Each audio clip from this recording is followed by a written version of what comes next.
Labing siyam na tatak. Matatapos, At simula naman, nagkadalawang tatak. May isang buwang katahimikan. Kahit tayo lang nagkakaintindihan. Opo. Pero, mga ating mga sa maliwanag na pag-uusap, di kaya natin dinidetalye para maintindihan ang nababayan natin. So, ito may kahirapan ito eh. So, paano mangyayari? Kasi sabi ngayon na, Ito ngayon ang labanan. may isang buwang katahimikan. Kahit isang araw na katahimikan, ibang usapan yun. Opo naman. Yung pa kaya isang buwan na katahimikan.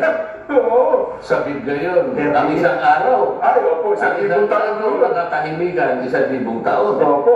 Pero huwag yung ginagawang maliit na bagay. Maraming bagay po yung 30 araw na yan, no? Oo. Tingnan mo yung direct, yung ating cameraman, nakatingin ng direct. Akala ko, naintindihan natin.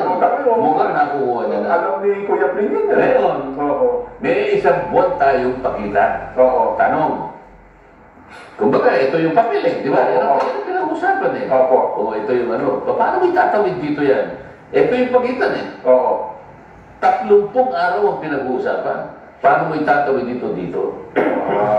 Yan ang matindihang debate ngayon. Kasi nga talagang, as in, wala namang sesyon.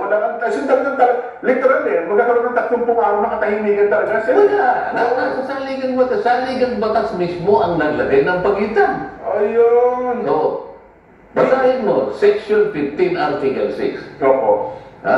The commencement of the regular session of the incoming Congress is the 4th month of July. So na. Ayun. So, hindi naman uubra na pagdating yun ng 28 ng umaga. Hindi, siyempre meron tatayo doon. Oo. Ang una niya sa, alam mo naman ang Botohan mo na yan eh. May Speaker at hilig tumayo dyan. Senate President mo na. siguro, sabi siguro, parliamentary inquiry, Mr. President. Oo. Kausap niya si Chis Escudero. Kunwari, si Chis. Palagay mo si Chis Escudero pa rin ang Senate President. Yan. Na hindi nakuha ni Robin Padilla kunwari. Opo. Mr. President, parliamentary inquiry.